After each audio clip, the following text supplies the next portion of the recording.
Opening credits. This is Death by Fishing Frenzy, a hilarious feel-good cozy mystery, Island Whodunit Book 25, written by Tess Marlowe and narrated by Sarah. Hi, Tess Marlowe here. Before Chapter 1 begins, please take 1 second to look at your screen and hit subscribe. It helps me bring you more free cozy mysteries. Chapter 1. Where have you been?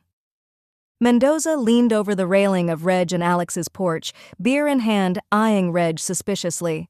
Reg looked up from the path as he closed the door of his Jeep. Out, he said. That's not very specific. Mendoza didn't let go. Reg walked across the small patch of grass toward the porch steps. Bombay lifted his head from where he was stretched on the lawn, blinked once, and decided Reg's return did not justify waking up. Gary leaned sideways in his chair. Seriously, where were you? Reg stepped onto the porch. I was at Mamacita's. The reaction was immediate. Mamacita's? Shannon asked. What happened?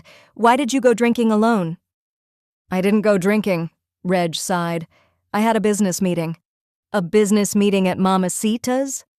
Lucien lowered his glass slowly. You went without Bombay? Bombay's ears twitched at the sound of his name, but he remained committed to his evening nap. Reg pulled out the empty chair beside Alex. An off-the-books burlesque bar is not a place for a dog. From somewhere above the porch beam, Polly screeched, Doggo traitor! Shannon pointed upward. Polly! What business exactly were you conducting at Mamacita's, honey? Alex said with a grin like she didn't already know. Lucien looked up from his phone. Are you unretiring and becoming a bouncer? Gary's eyes lit up. Wait, are you joining the show? Shake it, baby, Polly screamed happily. Reg reached for the pitcher on the table and poured himself a mojito. No, I'm not joining the show. You can't just say no and leave it there, Shannon said. Were you planning something super romantic for Alex with Carlos, like Lucien did for me? I don't need outside help to plan my romantic gestures, Reg said with a grin. Reginald, spill it, Mendoza said, taking a sip of her beer. Fine. I was meeting the captain of a commercial fishing vessel, Reg said with a sigh. Are you planning to open a seafood stall at the market? Gary asked. I heard the competition is fierce. Rafa, who had been reading a book all this time, finally raised his head. Smuggling? Hail to the gods, Mendoza said, rolling her eyes. The organized crime detective finally paid attention to us. Why in the world would I smuggle something to San Malvino, Raphael? Why else would you meet a boat captain at Mamacita's and not at the docks? I think you have to drop the Broken Record Act and answer their questions. Alex laughed. Otherwise, they'll turn you into a fish-smuggling burlesque dancer in no time. Imagination runs high after 2 drinks on this island, Shannon said, raising her glass. So spill it already. All right, I give up. Reg leaned back slightly in the chair, looking around the table. This was supposed to be a surprise. I love surprises, Shannon clapped her hands. Sorry, Shannon, this is a guy's-only surprise, Reg said. Tomorrow night 4 of us and Carlos board a commercial fishing vessel and go on the fishing trip of our lives. Gary's chair scraped against the deck. What? 2 days at sea, Reg continued. Swordfish run. Gary looked as if someone had just told him Christmas was happening twice this year. You're serious? I am, Gary. Like a real fishing boat? Very real. No tourists? Professionals only. Gary slapped the table. This is amazing! Thank you, man! Fishing frenzy! Polly screeched from the rail. I have a question. Lucien raised a cautious hand. Is there Wi-Fi on that boat? The porch erupted. Why would you need Wi-Fi while fishing? Rafa asked. Actually, it's a valid question, Gary said. What if we want to stream our fishing or go live? No one will ever let you go live from a commercial fishing boat, Reg said. You can forget about it. Better yet, leave your devices at home. Once we're close to international waters, there's no signal at all. 2 days is a long time, Lucien sighed. What if I get bored? Believe me, kid, you won't have time to get bored, Reg said. It's going to be very exciting. I'm not sure I want to go, Lucien moaned and looked at Mendoza for help. Can I even take 2 days off? You most definitely can, she said, winking at Reg. Once in a lifetime, we're all caught up on reports and I can hold the fort for 2 days. You're coming. It's non-negotiable, Reg said, putting his drink down. You can't force people into fishing trips. Lucien stared at him. Watch me. Maybe you should explain why exactly is this trip happening? Alex tilted her head. Reg shrugged slightly. Because I always dreamed of catching a swordfish in the open sea, Reg said dreamily. There it is, Rafa laughed quietly. The Hemingway phase every man goes through. It's not a phase, Reg frowned. I lived in Cuba long enough to know that it is, Rafa said, chuckling. You should have just gone out on a panga with a cooler full of cheap beer like a normal person. Shannon leaned forward with delight. That's not the same thing. Reg shook his head. I'm actually grateful you organized this trip, Rafa said, closing his book.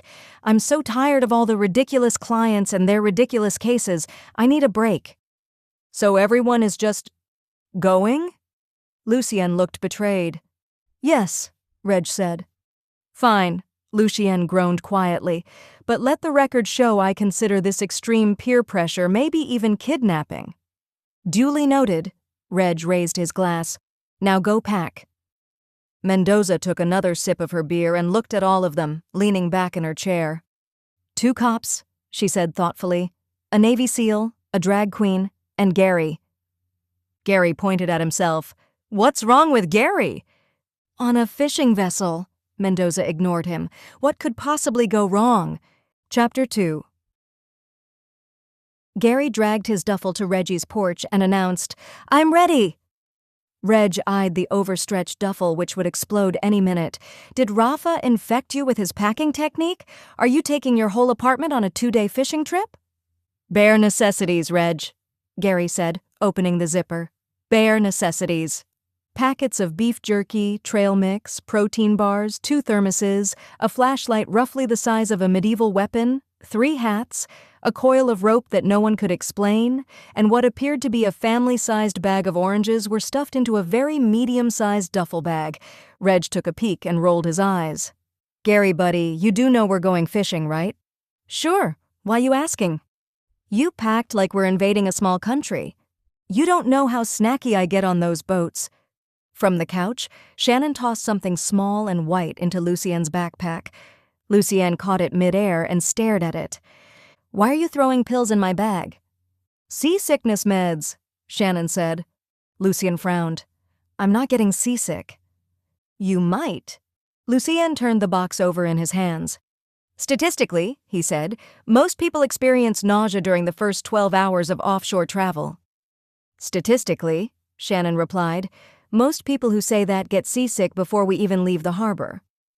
Lucien slid the box into the side pocket with quiet resignation and started Googling something on his phone. There's an electronics store 3 streets over, he announced. If I run, I can make it before Carlos gets here. Reg narrowed his eyes. Why do you need to go to an electronics store? To buy a satellite phone, Lucien said, already calculating the fastest route in his head. We absolutely do not need a satellite phone, Reg said. What if there's an emergency? Lucien argued. What if the engine fails? What if Gary eats all his beef jerky on day 1 and turns on us? Hey, Gary said defensively, zipping up his exploding duffel bag. I don't turn on my friends. It's a commercial vessel, Lucien, Reg sighed.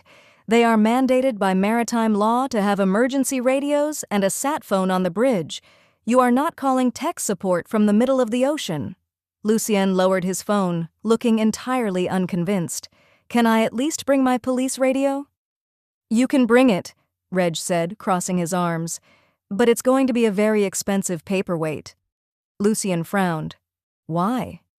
Because standard police radios rely on the island's terrestrial repeaters, Reg explained patiently. Once we hit the 12-mile mark and cross into international waters, you're out of range. It won't work. Lucien stared at him. So I will literally have 0 bars, 0 connection to the outside world, and 0 ways to escape this adventure of yours? Were you planning on getting an Uber? Rafa said, stepping out onto the porch carrying a sleek, reasonably sized leather duffel over one shoulder, which was very unlike him. He set it down next to Gary's mountain of survival gear and looked at Reg. "Speaking of the bare necessities," Rafa said smoothly, "should I bring a bottle of the good Cuban rum to celebrate the catch?" Reg's expression softened slightly. "Now, that is a good idea." "I'll grab the aged one," Rafa smiled. "Just do me a favor." Reg pointed a finger at him. "Hide it deep in your bag, under your clothes." Rafa tilted his head. "Why? Is alcohol contraband on a fishing boat?" "No," Reg said, "but commercial fishermen aren't known for their refined palates. If the crew sees you pull that out, we're going to be sharing a bottle of vintage Cuban rum with 5 guys who usually drink whatever comes in a plastic jug." "Ah," Rafa nodded in complete understanding. "Operation Stealth Rum. Say no more." "Are we ready?" Carlos's voice boomed from the front gate. He walked up the path wearing heavy rubber boots, a faded windbreaker, and a massive grin. "The Sea Queen is fueled, iced, and waiting at the commercial docks," Carlos announced, clapping Reg on the shoulder. He looked at the group, his eyes stopping on Gary's massive bag. Carlos blinked. "Are you moving in?" "Snacks," Gary said proudly. Carlos laughed, a deep, booming sound that echoed across the lawn. "All right, gentlemen, grab your gear. The swordfish are calling." "Shannon, take good care of Polly," Gary said, hauling the duffel over his shoulder.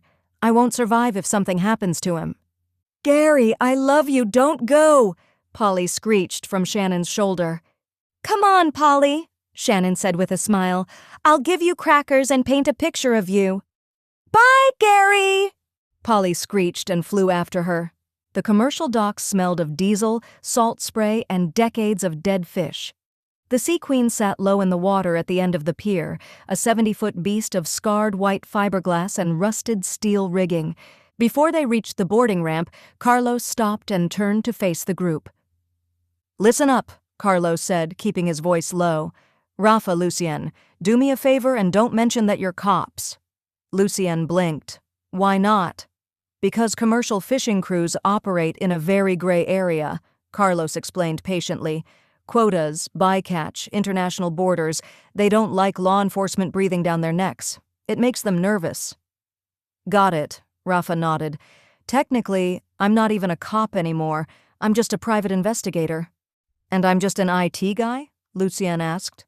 "Exactly," Carlos said. As Carlos turned to lead them up the ramp, Rafa leaned close to Reg. "I have to admit," Rafa whispered, "I still get major cognitive dissonance whenever I see Carlos out of drag. The man is built like a linebacker." Reg chuckled softly. "You get used to it pretty fast." At the top of the ramp stood Captain Hector, a broad-shouldered, weather-beaten man with a graying beard and a perpetually stressed expression.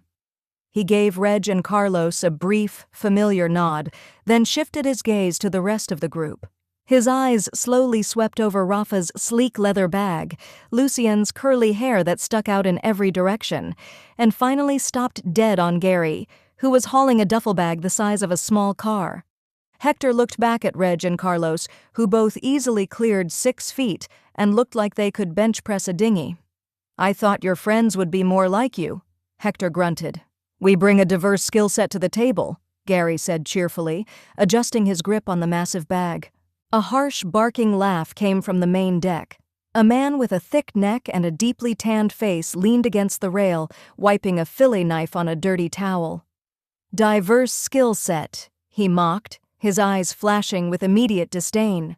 "We'll see about that when the swells hit 12 feet. I'm Beto, first mate. Stay out of my way, don't touch the winches, and if you puke, do it over the leeward rail." Lucien swallowed hard. "Noted."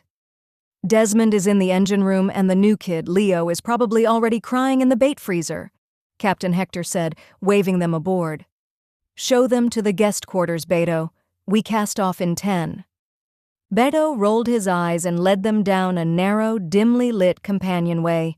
He kicked open a metal door at the end of the hall. "You're sweet, gentlemen," Beto smirked and walked away without another word. Gary stepped inside first and stopped dead. "This is a closet." "It's a standard marine berth," Reg said, squeezing past him. The cabin was roughly the size of Alex's walk-in pantry. Built into the bulkheads were 5 narrow stacked bunks that resembled metal shelves with thin blue foam pads.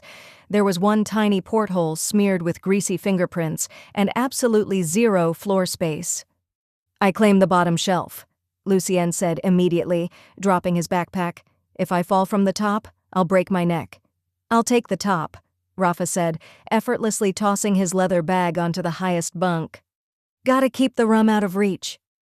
Gary was staring at the 12 inches of floor space between the bunks. "Where do I put my snacks?" "You're sleeping with the oranges, Gary," Carlos laughed, tossing his own bag onto a middle bunk. "Get comfortable, boys, and set your alarms." Lucien pulled out his phone, already mourning the single bar of service he had left. "What time?" 4:30, Reg said, claiming the last bunk. Gary paused, staring at Reg. "You mean PM, right? Like late afternoon, for sunset fishing?" "AM, Gary," Carlos said cheerfully. "Swordfish won't wait for your beauty sleep." Lucien sat on his thin blue mattress and put his head in his hands. "I am definitely going to die out here." Chapter 3. "Reg, wake up." Reg rubbed his face. "Did I miss the alarm?" "No," Lucien whispered from the darkness. "It's 3 in the morning." Reg opened one eye. "Then why are you waking me up, Lucien?" "Because I went to look for the bathroom." "It's called the head," Reg corrected automatically, and closed the one open eye shut. "Whatever it's called, I didn't make it," Lucien said in a slightly higher pitch, "because I tripped over a body on the deck." That woke Reg up completely. He sat up and hit his head. Rafa slid out from the top bunk and landed without a sound right next to Lucien. "A body?" he asked, instantly dropping into the focused tone of someone who missed real detective work. "Who?" "I didn't stay to check his ID," Lucien hissed. "It was pitch black, and I tripped over a pair of rubber boots that had a person attached to them." Carlos stirred from the middle bunk, his massive frame making the metal frame groan. "What's going on?" "Lucien found a body," Reg said, grabbing his boots. "Gary, wake up." "Did you catch a pink swordfish?" Gary mumbled half asleep, rubbing his eyes. "Or was it a dream?" "So far Lucien caught a dead man, Gary. Just get that oversized flashlight of yours," Reg said, pushing the cabin door open. The ocean wind hit them the second they stepped out of the companionway. The waves were much bigger than they had been in the harbor, lifting the Sea Queen and dropping her into the troughs with a heavy thud. "Over there." Lucien pointed toward the massive electric winch near the starboard rail. Gary clicked on his flashlight. A beam of light, roughly the power of a small sun, cut across the deck, completely blinding Carlos for a second. "Lower it, Gary," Reg hissed. Gary tilted the beam down. It was Beto.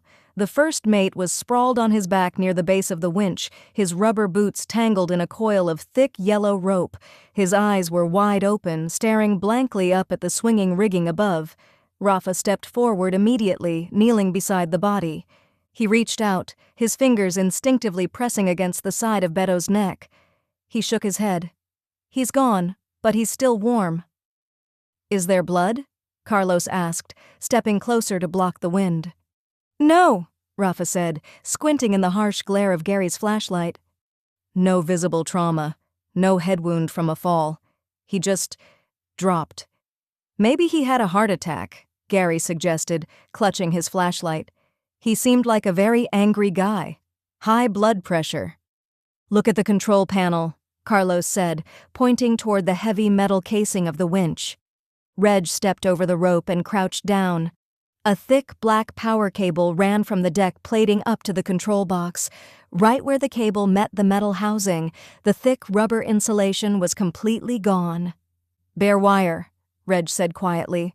"And look at his right hand," Rafa said, shifting his position. Reg moved his gaze to Beto's thick, calloused hand, which rested inches from the metal handle of the winch, completely black. "Electrocution," Rafa said flatly. 220 volts straight from the ship's generator," Carlos murmured. "The second he touched that wet metal handle to prep the lines, it stopped his heart." Lucien swallowed hard. So Gary was right. It was a heart attack, just an externally motivated one, Gary winced. I don't think I like this trip anymore. Shine the light back on the cable, Gary, Reg said. The beam hit the exposed wire. Reg leaned in close. Look at the edges of the rubber, Reg said, pointing. It's a clean cut. Someone sliced the insulation off and pressed the live wire against the metal casing. Looks like we've got a murder on our hands, Rafa said.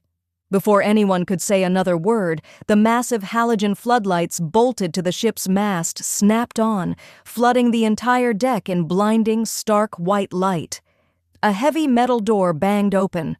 Captain Hector stormed out onto the deck, hastily pulling a thick sweater over his head. Behind him, the rest of the crew trickled out of their quarters, squinting against the sudden brightness. "What the hell is going on out here?" Hector demanded, marching toward them. "I told you tourists to stay in your—" He stopped dead when he saw Beto on the deck. The reaction from the crew was shockingly muted. The lean woman in the grease-stained overalls crossed her arms and stared at the body with cold, absolute detachment. The older man with the shark-tooth necklace didn't even blink. He pulled a small wooden talisman from his pocket, kissed it, and muttered, "The sea demanded a toll. The Jonah is finally gone." At that exact moment, the young greenhorn, Leo, took one horrified look at Beto's hand, turned completely green, and violently threw up over the leeward rail. "He's dead, Hector," Carlos said quietly, speaking over the sound of Leo's retching. Hector stared at his first mate for a long moment. He didn't look devastated. He just looked incredibly tired. He rubbed a heavy hand over his face and let out a long sigh. "Damn it, Beto," Hector muttered. "I told him 100 times to be careful with the rigging. Tragic accident. Grabbed a live wire." "Captain," Reg said, stepping away from the winch so Hector had a clear view of the control box. "Are cleanly sliced, bare cables a regular thing on your boat?" Hector frowned and looked at the wire. He stared at the smooth, straight edge of the cut rubber. He closed his eyes and sighed. "No." "Then this was murder," Reg said firmly. "Someone stripped this wire on purpose. We need to turn the boat around, head back to San Malvino, and radio the Coast Guard immediately." Hector's eyes snapped open. "Absolutely not." Rafa straightened up. "Captain, a man has been killed—" "And turning back isn't going to unfry him," Hector interrupted, his voice rising over the sound of the ocean. "Do you know how much fuel costs? Do you know what the bank is going to do to me if I come back to port with an empty hold? I will lose this boat. I will lose everything. I am not going bankrupt for Beto's sake, especially when he's already dead." "You can't just ignore a homicide," Lucien said, his voice edging toward panic. "I'm not ignoring it," Hector snapped. "I'm postponing it. We're in international waters now. My boat. My rules." He turned to the lean woman in overalls. "Val, you're acting first mate. Get Leo and put him on ice." Gary's eyes went wide. "Wait, you mean in the bait freezer?" "Yeah," Hector grunted. "But my oranges are in there," Gary protested. "I hid them there yesterday before we went to sleep. No one likes soft, moldy oranges." "I don't care," Hector said dismissively. "We'll drop him off for the coroner when we get back in 2 days. Right now, I suggest you go to the galley, get some breakfast, and stay out of the way. We start dropping long lines in 20 minutes. Hector turned on his heel and marched back up toward the bridge, leaving the group standing in stunned silence around the body. Zeke walked away without a backward glance, and Val stepped forward, completely unbothered, grabbing Beto by the boots to start dragging him toward the bait freezer. Reg watched her go, then slowly turned to Carlos. "Is it just me?" he asked quietly, "or not a single person on this boat had much love for Beto?" "It's not just you." Chapter 4. The galley of the Sea Queen was exactly the size of a standard walk-in closet, lined with bolted-down stainless steel counters and a single rectangular table surrounded by built-in vinyl benches.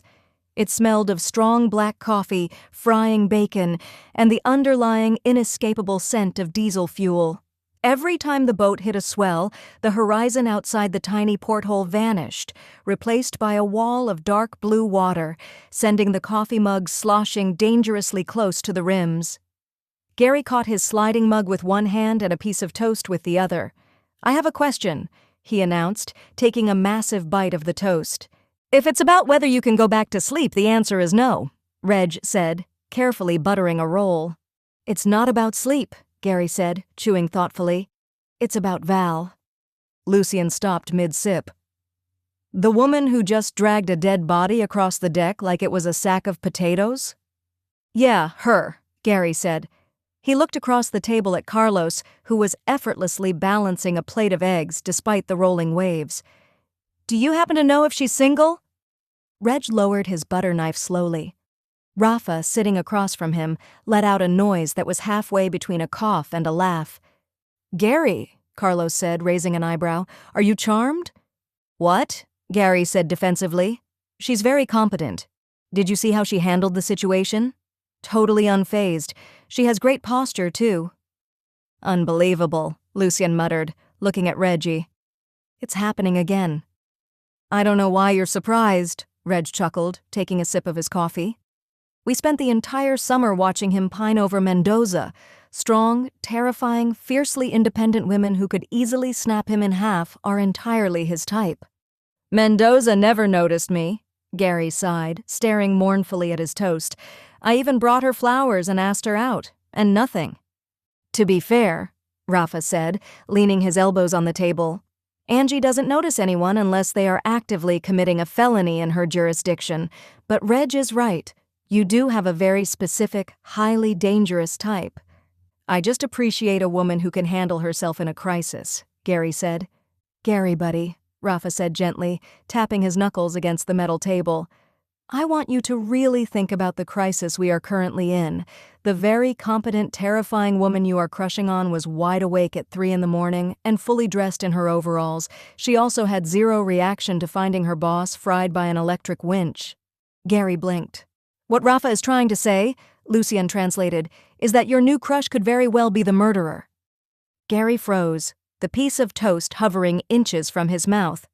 Oh. He lowered his hand slowly. I hadn't thought of that.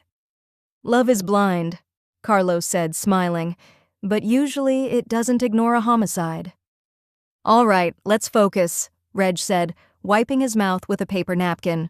We have 2 days stuck in a metal tube with a dead body on ice and a crew acting entirely too casual about it. Carlos, you know these guys. What can you tell us?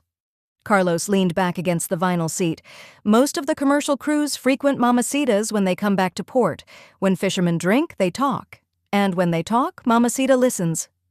We're all ears, Rafa said, getting comfortable. Spill the tea. Let's start with Captain Hector, Carlos said, keeping his voice low just in case the galley door opened. He's a decent guy, but he's desperate. He's been hit hard by the new commercial quotas, and fuel prices are through the roof. Word around the bar is that he's leveraged to the gills. One more bad season, and the bank seizes the Sea Queen. That's why he refused to turn back today. If he doesn't drop those long lines, he loses everything. So he's highly motivated to keep the boat moving, Reg noted.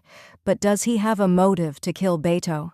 Beto was a liability, Carlos shrugged. He was a bully. He drank too much on shore leave, and he had a habit of picking fights with the dockmasters. Hector was constantly paying off fines because of him. Why not just fire him? Lucien asked. Because Beto knew where the bodies were buried, Rafa guessed. Or in this case, the bycatch. If Hector was bending the rules to make quota, Beto is exactly the kind of guy who would use that as leverage to keep his job. Carlos nodded. Exactly. But Hector wasn't the only one Beto had a problem with. Gary leaned forward. Don't tell me it's Val. Sorry, Gary. Carlos gave him an apologetic look. Val has been working her tail off to get her official captain's license. She wants her own boat. But Beto is an old-school misogynist. He would rather die than let a woman outrank him. He's been actively sabotaging her rigging and threatening to blacklist her with the Maritime Guild. Reggie's jaw tightened. Sabotaging rigging on a commercial boat can get someone killed. Val knew that, Carlos said, and she told him in front of half my bar last month that if he touched her gear again, she'd make him regret it. Well, Rafa said smoothly, I'd say she kept her promise. Wait, Lucien interrupted, looking confused. What about the older guy? The one with the shark teeth who was muttering over the body. He called Beto a Jonah. Is that Beto's real name? No, Beto's real name is Alberto, and the old guy is Zeke, Carlos said. And a Jonah isn't a name, Lucien. It's a maritime superstition. Gary got excited again. I love superstitions, tell me more. Here we go, Reg sighed, resting his forearms on the table. It comes from the biblical story of Jonah and the whale. In nautical lore, a Jonah is a sailor who brings a curse to the ship. Bad luck, terrible storms, empty nets. Sailors are deeply, famously superstitious. If a crew decides that someone on board is a Jonah, they believe the sea will eventually swallow the whole ship to get to him. So they blame one guy for all their misfortunes? Lucien asked, fascinated. Exactly, Carlos confirmed. Zeke is the most superstitious old salt in the harbor. He refused to sail on a Tuesday, he won't allow bananas on the boat, and he was convinced Beto was a Jonah who was cursing the Sea Queen's catches. Lucien's eyes widened. And what's the nautical cure for a Jonah? You throw him overboard, Reg said simply. Sacrifice him to the sea so the rest of the crew survives. Frying him with a 220-volt winch seems like a modern update to an old classic, Rafa mused. Before anyone could add to that, the heavy metal door of the galley swung open, letting in a roar of wind and the clatter of the diesel engine before slamming shut again. A short, barrel-chested man with a thick mustache and an apron tied tightly around his waist marched into the tiny space with a massive cast-iron skillet filled with sizzling sausages. He didn't say a word as he unceremoniously dumped 5 sausages onto each of their plates, the grease popping loudly. "Morning, Rico," Carlos said politely. Rico grunted, tapping the edge of the skillet against the table to shake loose the last sausage. "Eat up. Nice to finally cook in peace." Gary, eyeing the sausages, offered a hesitant smile. "Thanks for breakfast. By any chance, did you see a family-sized bag of oranges in the bait freezer when you were getting the supplies?" Rico paused, giving Gary a long, unblinking stare. "I moved them to the upper shelf. Wouldn't want your fruit soaking up the dead guy's smell." Gary visibly paled. "Oh, thank you. That's very thoughtful." Rico wiped his greasy hands on his apron and snorted. "Don't thank me. Glad someone finally fried the jerk. He used to come in here and steal half my bacon before it was even cooked. Ruined enough of my meals while he was breathing. If the Coast Guard asks, you tell them he was a clumsy fool who got what was coming to him." With that, Rico turned on his heel, pushed the galley door open with his shoulder, and vanished back out onto the deck. A heavy silence descended on the small table. Only the sound of the boat crashing against the waves filled the gap. Lucien stared at the spot where Rico had just been standing. "Remind me never to complain about the food on this boat." "So," Rafa said, picking up his fork and poking casually at a sausage, "we have a desperate captain, a brilliant rigger whose career was being held hostage, a fanatic who thought the victim was a literal curse, and a cook who is openly celebrating the murder because of stolen bacon." "Don't forget the greenhorn who threw up over the rail," Reg added. "Leo, we don't know anything about him yet, but on a boat like this, nobody is completely innocent." Gary looked down at his breakfast, his appetite miraculously gone. "Are we really just going to sit here for 2 days? With all of them?" "Gary is right," Lucien said, leaning forward. "We are trapped in a floating metal box miles away from civilization, with 0 Wi-Fi, 0 police backup, and a murderer who knows how to rig high-voltage electricity. We can't just play cards and wait for San Malvino to appear on the horizon," Carlos agreed. "If the killer thinks we suspect them, we might be the next ones in the bait freezer." Reg exchanged a long, meaningful look with Rafa. "We aren't going to just sit here," he said finally. Rafa smiled a sharp, dangerous smile and sliced his sausage perfectly in half. "We're going to investigate. Quietly." "And how do we do that without Captain Hector throwing us overboard for mutiny?" Lucien asked nervously. "Simple," Reg said, taking a bite of his toast. "Carlos and I will work the deck. We'll help them fish. Hector needs the extra hands if he's down a first mate. We'll gain their trust, watch how they operate the gear, and see who had the technical skill to strip that wire." "And what about me and Lucien?" Rafa asked. You two are just a nosy private investigator and a bored IT guy who gets seasick, Carlos said with a grin. You wander the boat, you ask annoying questions, you look in places you aren't supposed to look. What about me? Gary asked, raising a hand. Rafa patted Gary on the shoulder. You, my friend, are going to go talk to Val. Play up the charm. See if she needs help with the rigging. Gary's eyes widened in sheer panic. But you just said she might be the killer. Exactly, Reg said smoothly, which means she'll be expecting an interrogation from Hector, not a flirtation from a tourist with a bag of oranges. Keep her talking, Gary. Gary swallowed hard, staring at the closed galley door. I am definitely going to die out here, too. Eat your sausages, Gary, Rafa said cheerfully. We've got a murder to solve. Chapter 5. The change in the engine's pitch was their first warning. The steady, bone-rattling hum that had been vibrating through the soles of their boots for hours suddenly dropped into a low, throaty growl. The Sea Queen slowed, riding the massive, rolling ocean swells with a heavy sway. The galley door banged open, and Captain Hector stepped out onto the deck. He looked even more stressed than he had few hours before. "We're on the grounds!" Hector barked, his voice carrying over the wind. "Let's go! I want the first set in the water in 10 minutes!" Instantly, the deck transformed into a localized zone of pure, coordinated chaos. Zeke emerged from the companionway, moving with surprising speed for a man his age. He began uncoiling thick, heavy lines from the port side. Leo, still looking faintly green, stumbled out behind him, dragging heavy plastic bins full of floats and weights. The sheer size of the equipment was staggering. The hooks alone looked like they belonged in a medieval torture chamber. "Do you have an idea what are we supposed to do now?" Lucien whispered into Gary's ear. "No clue," he said, looking at the unraveling chaos in complete awe. "I thought they'll just give us bigger fishing rods, swordfish kind." Hector scowled, his eyes darting toward them. "Listen up," Hector roared, pointing a thick, calloused finger at them. "If we don't get these lines out, we don't get paid. I need hands, but I don't need casualties. Anyone under 6 feet, stay the hell out from underfoot." Lucien didn't even hesitate. "Copy that, Captain," he said, instantly taking a large step back.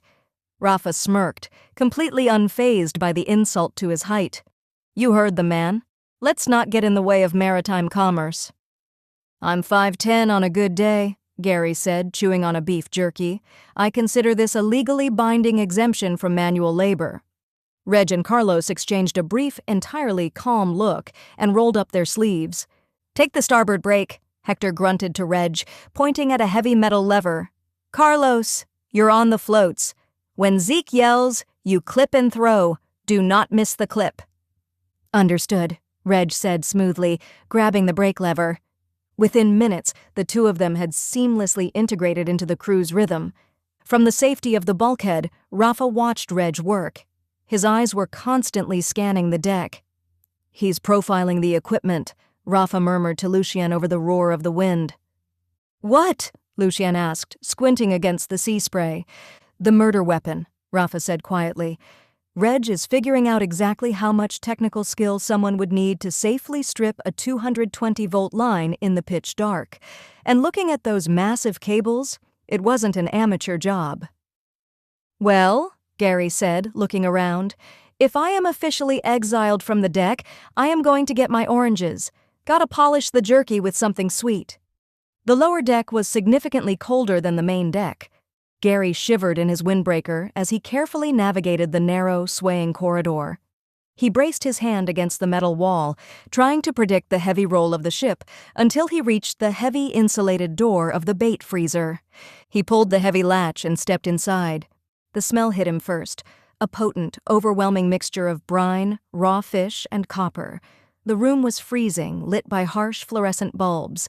In the center of the space stood a large stainless steel prep table. Standing at the table was Val in a thick rubber apron over her overalls. In her right hand, she wielded a massive, wickedly sharp fillet knife, bringing it down with rhythmic, brutal efficiency to chop large squid into bait-sized pieces. Her hands, forearms, and apron were completely covered in slimy, dark purple squid ink. "You're not supposed to be down here, tourist," she said dryly. "Unless Hector sent you to chum the water." "I was legally banished from the deck for being under 6 feet," Gary said, stepping fully into the room and letting the heavy door click shut behind him. "I'm Gary, and I needed a snack." He lifted his arm and grabbed the family-sized orange bag from a top shelf. Val watched him with a mixture of amusement and disbelief. "You brought fruit into a bait freezer." "Vitamin C," Gary said completely seriously. "Scurvy is a real threat on the open ocean." Val let out a short, unexpected bark of laughter. She shook her head and went back to chopping the squid. "You're a weird guy, Gary." "I get that a lot," Gary admitted. He pulled an orange from the bag and began to carefully peel it, making sure to pick off all the bitter white pith. "You're really good at that. You seem to run half this boat yourself." "Try telling that to the guys upstairs," Val snorted, with a bitter edge in her voice. "As far as Hector is concerned, I'm just cheap labor. And as far as Beto was concerned, I was a nuisance." "Carlos said you were trying to get your captain's license," Gary said gently. Val paused. She stabbed the point of the knife into the wooden cutting board and leaned her hip against the metal table. "I am. Or I was. I know these waters better than Hector does, but Beto was an old-school pig. The idea of a woman captain made him sick. He threatened to call the Maritime Guild and tell them I was a liability on deck." "That sounds terrible," Gary frowned. "I'm so sorry." "I don't just want a license," Val said, looking down at her ink-stained hands. "I want my own boat. And I want an all-female crew. No egos, no mansplaining, no screaming matches. Just women who know what they're doing, pulling a haul and getting paid fairly for it without having to deal with guys like Beto." Gary stepped closer to the table and looked at her with total, unblinking sincerity. "I think that is an amazing idea," Gary said. "I firmly believe that women can do anything they put their minds to. You're already doing the hardest jobs on this ship. You would be an incredible captain." A faint blush crept up Val's tan cheeks. She looked away, suddenly shy, and cleared her throat. "Well, thanks. That's nice of you to say." "You're welcome," Gary smiled. He held up the perfectly peeled orange. He looked at her hands, dripping with purple gore, and without a second thought, he pulled off a segment and held it up to her mouth. "Here, you're busy." Val blinked, entirely thrown off balance by the gesture, but she leaned forward and took the orange slice from his fingers. "It's good," she mumbled, chewing. Gary popped a slice into his own mouth and leaned against the crates. "So, whoever fried Beto did you a massive favor." "They did," Val said honestly, swallowing the fruit. "I hated the jerk, and I'm glad he's gone. But it wasn't me, Gary. And honestly, it wasn't an accident either. Whoever did it planned it." "How do you know?" Gary asked, holding out another slice. Val leaned in and took it. "Because I work with the rigging. The power cables on those winches are coated in marine-grade vulcanized rubber. It's designed to survive salt water and massive friction. You can't just slice that off with a fillet knife." Gary's eyes widened. "You can't?" "No," Val shook her head. "To get a clean cut like the one on that cable, you need heavy-duty electrical wire strippers. Specialized ones. And there is only one place on this entire boat where those are kept." "Where?" "In Desmond's locked toolbox, down in the engine room." Gary processed that. So either Desmond did it or someone stole his tools. "Maybe," Val said. "But if you ask me, Hector had a much better reason to want Beto gone than Desmond did." Gary paused, an orange slice halfway to Val's mouth. "The captain? Why?" Val leaned closer, lowering her voice over the hum of the freezer units. "Because yesterday afternoon I came down here to prep the chum. Beto had Hector cornered right outside this door. Beto was demanding double his percentage of the catch on this run. He told Hector that if he didn't pay up, Beto was going to make an anonymous call to the Coast Guard about Hector's off-the-books catches." "He was blackmailing the captain?" Gary gasped. "Yep," Val said, taking the orange slice from Gary's fingers. Hector told him he didn't have the money, and Beto told him he had until midnight to find it. Val picked her knife back up and gave Gary a very serious look. Beto didn't make it past 3 in the morning, Val said. You and your friends better be careful, Gary. You don't want to mess with a man that got nothing left to lose. Chapter 6. After being banished from the main deck, Rafa decided to follow the deafening, rhythmic thrum of the ship's massive diesel engine. The engine room of the Sea Queen was a cramped, sweltering cave of exposed pipes, grease-stained steel grates, and the overwhelming smell of machine oil. Desmond, the ship's engineer, was folded practically in half over a secondary generator. "Deck's upstairs, tourist," Desmond grunted without lifting his head. "I was exiled for being too short to handle a long line," Rafa shouted back, stepping further into the sweltering room. He looked past Desmond's shoulder at the disassembled generator casing. "Faulty solenoid?" Desmond blinked, his bushy eyebrows shooting up. "Yeah, it keeps tripping the breaker." Rafa walked over, rolling up the sleeves of his crewneck, and peered into the engine housing. "You bypass the main relay, but the casing is warped. If you don't shim the contact point, the vibration is just going to shake the connection loose again." Desmond stared at the neatly dressed private investigator like he had just grown a second head. "How do you know that?" "I lived in Cuba for half of my life," Rafa smiled, pulling a thin metal washer out of a parts bin on the table and holding it out to the engineer. "Knowing how to fix your kitchen appliances is a must on the island of freedom." Desmond reached out.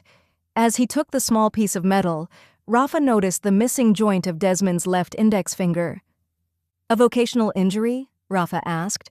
"Fought with a spinning fan belt. It won." Desmond grunted and slid the washer perfectly into the gap.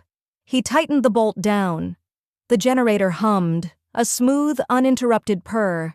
Desmond wiped his hands on his rag. "Most guys on this boat don't know a wrench from a screwdriver. Beto used to kick the housing when it rattled." "Speaking of Beto," Rafa said, leaning against the metal workbench. "Feels like no one cared for him much around here." "He was a loudmouth," Desmond said, tossing the rag onto the table. "Thought because he was the first mate, he owned the boat. Didn't have any respect for the machinery or the sea. I'm not losing any sleep over him getting fried." "The captain said it was an accident," Rafa said casually, crossing his arms. "But a 220-volt line doesn't just strip itself." Desmond scoffed. "Hector's lying to himself so he can keep fishing. I saw that wire. That insulation is industrial grade. You need proper tools to cut through that without electrocuting yourself in the process." "Like heavy-duty wire strippers?" Rafa asked. Desmond's eyes narrowed slightly. He turned around and looked at his open, highly organized toolbox. His gaze scanned the second drawer. He frowned, reaching out to touch an empty slot. "My insulated strippers are gone," Desmond muttered, his voice dropping. "Do you lock your tools?" Rafa asked. "Usually," Desmond said, his jaw tightening. "But we were running hot all night. I left it open. Anyone could have walked in here while I was doing engine checks and grabbed them." "Anyone?" Rafa pressed. "Anyone," Desmond confirmed. He looked at Rafa, the weight of the missing tool sinking in. "You think someone used my gear to kill him?" "It looks that way," Rafa said. "Did you hear anything unusual last night?" Desmond leaned against the generator. "I sleep on a cot right there." He pointed to a small, folded bed tucked between 2 massive coolant pipes. "I like to be near the engine. I feel the vibrations through the hull. Tells me if she's running right. It means I also hear every footstep on the metal grates in the hallway." "What did you hear last night?" Rafa asked. "At exactly 2:30 in the morning, someone was running." Shannon's seasickness pills had failed Lucien. The Sea Queen was not just swaying, it was pitching, rolling, and slamming into the waves with a violent, unpredictable rhythm that made his stomach perform acrobatic routines he didn't know were biologically possible. He stumbled down a narrow, dimly lit corridor on the lower deck, desperately looking for a bathroom, or a head, or whatever Reg wanted to call it, that wasn't currently occupied. Leo, the young greenhorn, was sitting on an overturned plastic bucket, his head buried in his hands. He looked as pale as a sheet of printer paper, his breathing shallow and erratic. Lucien leaned heavily against the metal bulkhead and slid down until he was sitting on the grated floor opposite the kid. "First time on the open ocean?" Lucien groaned, resting his head against the cool steel wall. Leo peered through his fingers, his eyes bloodshot. "Is it that obvious?" "Only because I look exactly the same way," Lucien muttered. "If someone offered me a helicopter ride off this boat right now, I would give them my entire life savings." Leo managed a weak, miserable chuckle. "Why are you even out here?" Lucien asked, trying to distract himself from the nausea. "You clearly hate the ocean. There are easier ways to make a living on the island." Leo stared at the wet floor, his expression hardening despite the seasickness. "I didn't have a choice. I didn't want to be here. Hector forced you?" "No," Leo said, his voice turning bitter. "Beto did." Lucien opened his eyes, forcing his brain to push past the nausea and pay attention. "Beto?" "He was my mom's boyfriend," Leo said, spitting the word boyfriend like it was poison. "A real piece of work. He drank, he gambled, and when he was losing he hit the walls. Sometimes he hit her." Lucien's stomach twisted, and this time it had nothing to do with the waves. "I'm sorry, Leo." "I tried to fight him off a couple of weeks ago," Leo said, rubbing the back of his neck. "I'm not big enough. He laughed at me. Told my mom I was soft, said he was going to make a man out of me. Dragged me out here to be his punching bag where my mom couldn't see it. He took half my pay, too, said it was for room and board." Lucien stared at the kid. Leo couldn't be older than 19. He was terrified, seasick, and completely lost. "Leo," Lucien said softly, "where were you at 2:30 last night?" Leo looked up, his pale eyes suddenly wide and defensive. "I was in my bunk, trying not to throw up, I swear." "Did anyone see you?" "No." Leo swallowed hard. "I was alone, but I didn't do it." Lucien watched him closely. Leo leaned forward, resting his elbows on his knees. "I know how it looks. I know he hated me, and I know I hated him. I'm not supposed to say this, especially to one of the captain's fancy guests." Leo looked up, his jaw set with a sudden, fierce intensity. "I'm glad he's dead," he whispered. "I don't know who stripped that wire, but if I find out I'm not turning them in, I'm going to shake their hand. They saved my mom." Lucien didn't say anything. Chapter 7. The galley of the Sea Queen was not designed to hold 11 full-grown adults at the same time. By the time Rico slammed the last steaming platter of seared swordfish steaks, black beans, and rice onto the center of the scratched metal table, the room was a sweltering, elbow-to-elbow exercise in claustrophobia. Reg sat near the head of the table, nursing a bruised knuckle and a deeply satisfied smile. He looked exhausted, covered in sea spray and fish scales, but he was practically glowing. "I have to admit," Carlos said, raising a chipped ceramic mug of water, "for a guy who swears he hasn't touched a dumbbell since retirement, you handled that main winch like you were born on the deck." 300 pounds, Reg said dreamily, staring at his empty plate. 300 pounds of pure angry muscle fighting on the end of that line. When that swordfish broke the surface, there's nothing like it. "The Hemingway phase is complete," Rafa murmured, carefully slicing a piece of fish. "He has conquered the beast. We can go home now." "Not yet we can't," Gary said, his mouth half full of rice. "This is the best meal I've ever had. Rico, you are a culinary genius." Rico grunted from his spot, leaning against the small industrial stove. "Fish tastes better when you aren't listening to Beto complain that it's overcooked." The mention of the dead first mate caused a brief, entirely unsentimental pause in the chewing around the table. Val, who was sitting next to Gary, wiped her mouth with a napkin and tossed it onto her plate. "So, Hector," she said, her voice cutting clearly through the low hum of the diesel engine. "Since we're having a record day, I think we need to talk about the cut." Hector stopped chewing and lowered his fork slowly. "What about it?" "Beto's share," Val said simply. The first mate gets a 20% cut of the haul. Beto didn't haul a single line today. I did his job. I ran the starboard winch. I prepped the long lines and I kept the pace. I want his cut. The temperature in the galley seemed to instantly drop. Absolutely not, Hector said, his voice hardening. Beto's share goes back to the boat. Operating costs, fuel, and I've got dock fees waiting for me in San Malvino. You're already taking the owner's share, Hector, Val shot back, leaning forward. You don't get to pocket the crew's wages, too, just because a spot opened up. The spot opened up because he got electrocuted, Val, Hector snapped. It's not a promotion, it's a casualty. That money is cursed, Zeke muttered from the corner, clutching his shark-tooth necklace. Blood money. The sea gave us a bounty today because we gave her the Jonah. If you touch his silver, the rot comes back. Nobody is touching his silver, Zeke, because there is no silver, Hector growled. Actually, Carlos chimed in, if you want to go by standard maritime law, shouldn't Beto's share go to his next of kin? Me? Leo squeaked. Beto was your mom's boyfriend, Lucien pointed out, completely misreading the shifting dynamics of the room. He brought you on this boat. Technically, you're his dependent out here.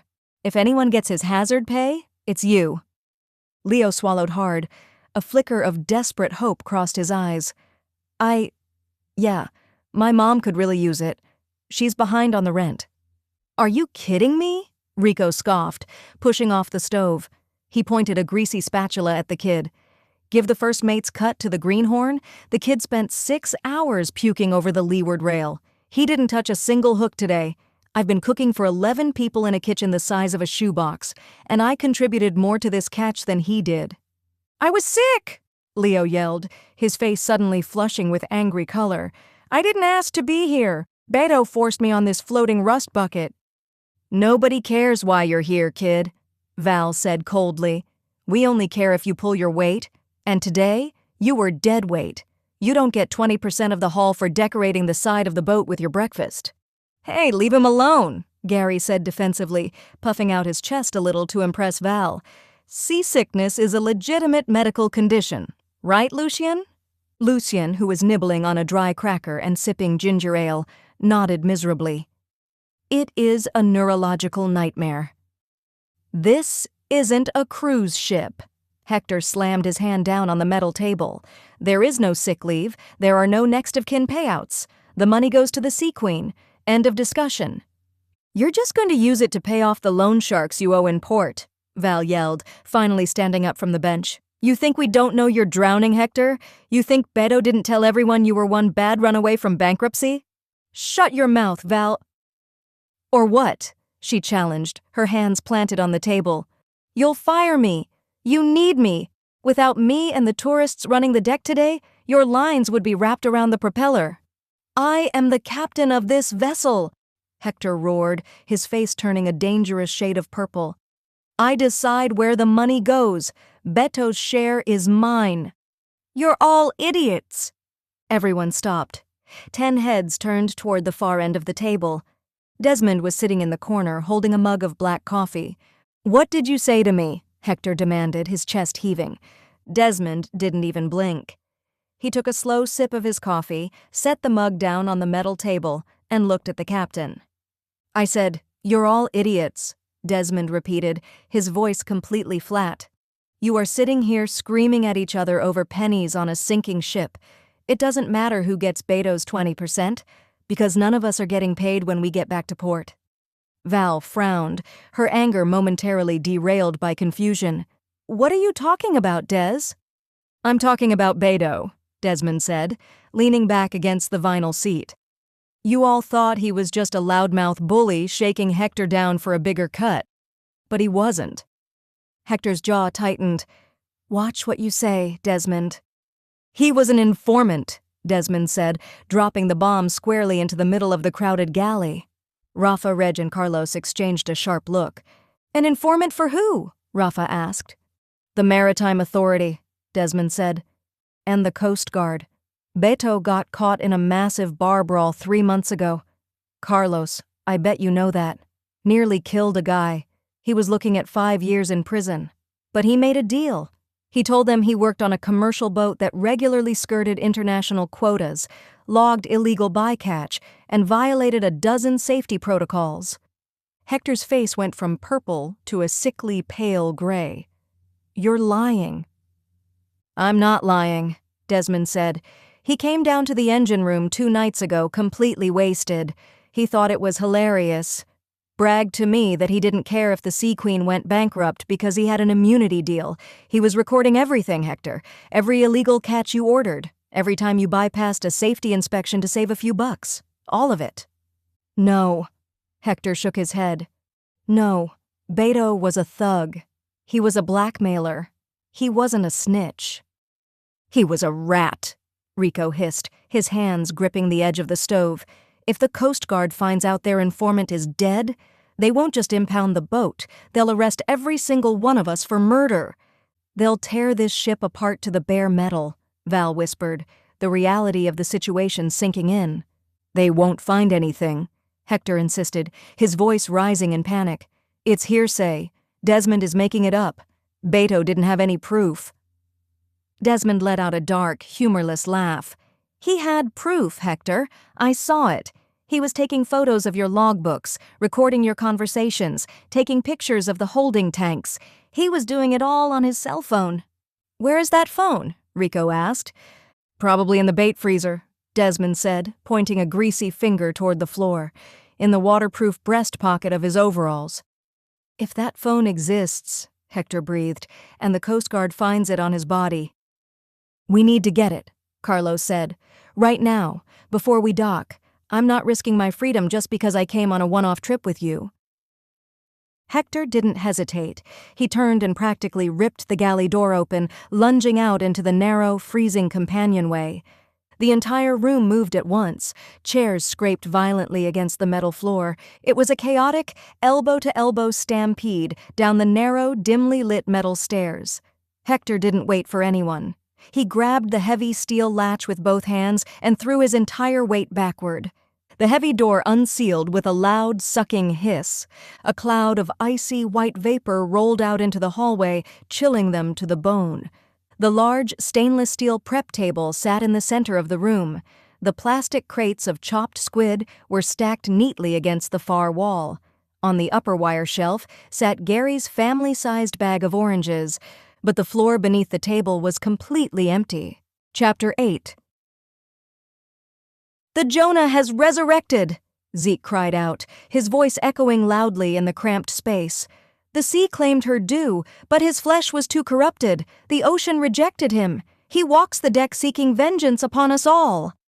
Leo let out a terrified, strangled gasp and practically pressed himself flat against the bulkhead, frantically looking around as if a zombie first mate was about to tap him on the shoulder. While Zeke continued to wail about the wrath of the sea, Rafa leaned in close to Reg. "Tell me your extensive Navy experience covers this," he whispered. "Do you buy this act?" Reg narrowed his eyes, studying the way Zeke was rocking back and forth. "I've served with sailors who wouldn't whistle on a Tuesday to avoid summoning a storm," Reg murmured back. "But this has a bit too much production value." Carlos, standing right behind them, kept his voice to a low, rumbling whisper. "Zeke is eccentric, but he's not insane. If he's putting on a show this big for an audience, he's got a motive. He's doing it to cover his tracks." Hector finally pulled himself out of his shock. He stepped back into the hallway, pulling the heavy freezer door shut with a loud sealing thud. "Get up, Zeke," Hector snapped. "Nobody has resurrected. The man is dead." Zeke stayed on his knees. "Then where is the body, Captain? The sea took him." "And the sea can keep him," Hector said, his voice ringing with sudden, authoritative finality. "Listen to me. This is for the absolute best." Lucien blinked, clutching his stomach. "The best? We lost a dead body." "We didn't lose anything," Hector said smoothly. "A rogue wave hit us. It happens all the time in these waters. It was a tragic, terrible accident. Beto was working near the rail, and he was swept overboard before anyone could grab him."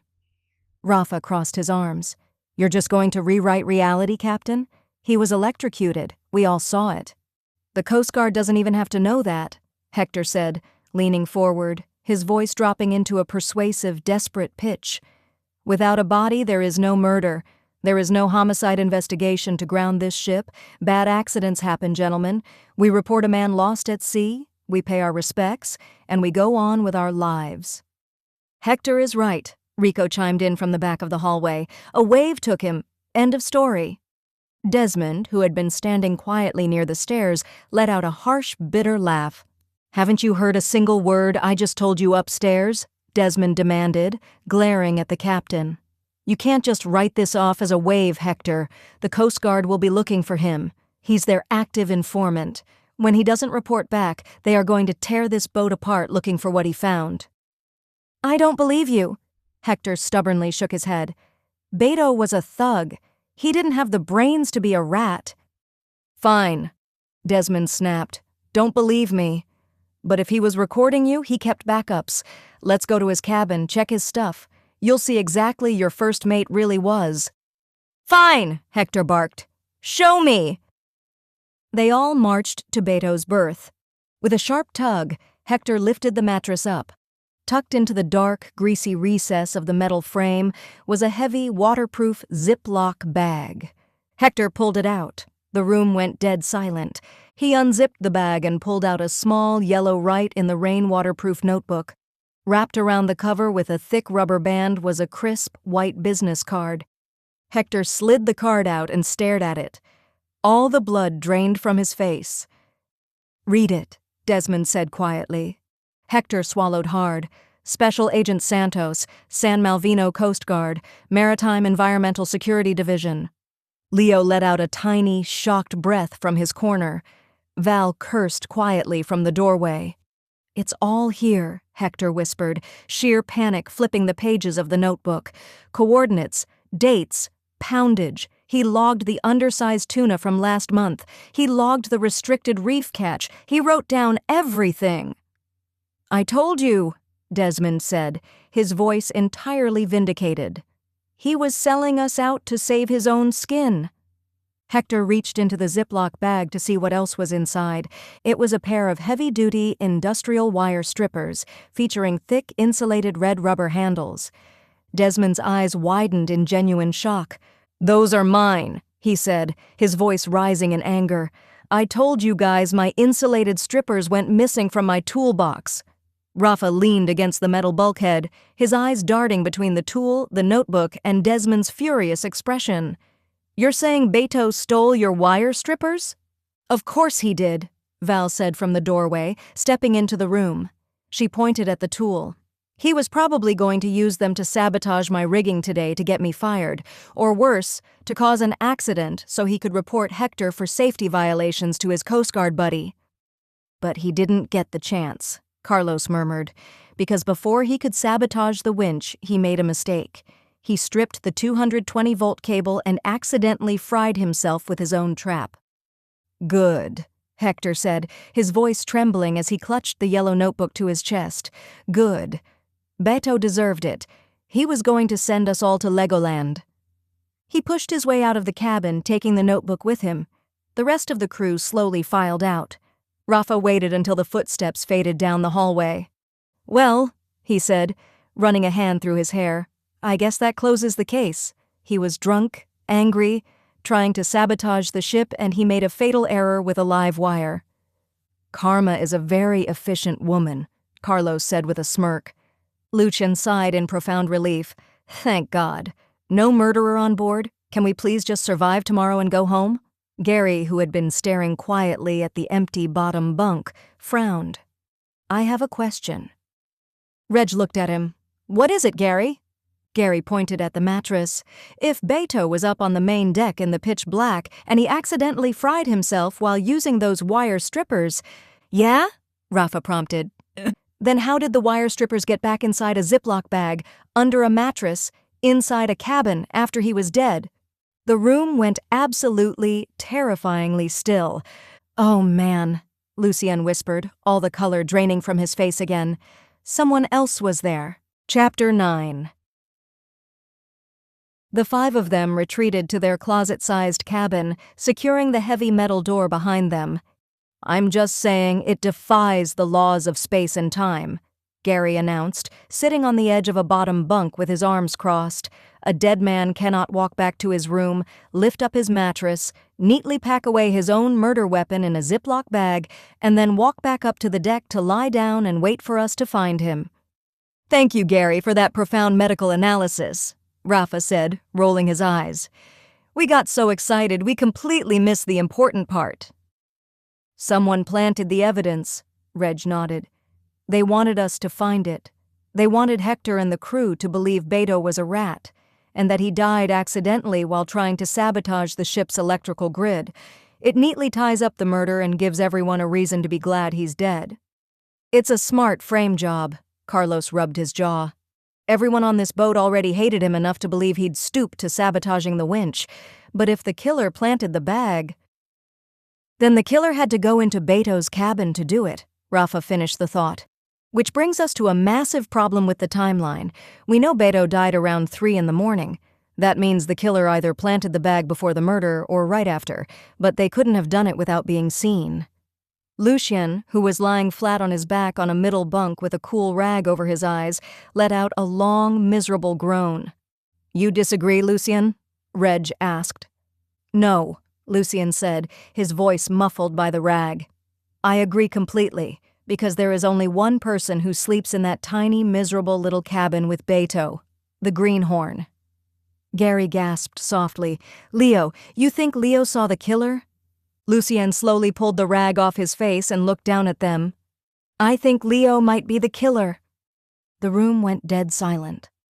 "The kid who spent half the morning throwing up over the rail?" Carlos asked, his deep voice thick with skepticism. "He looks like a strong breeze would knock him over.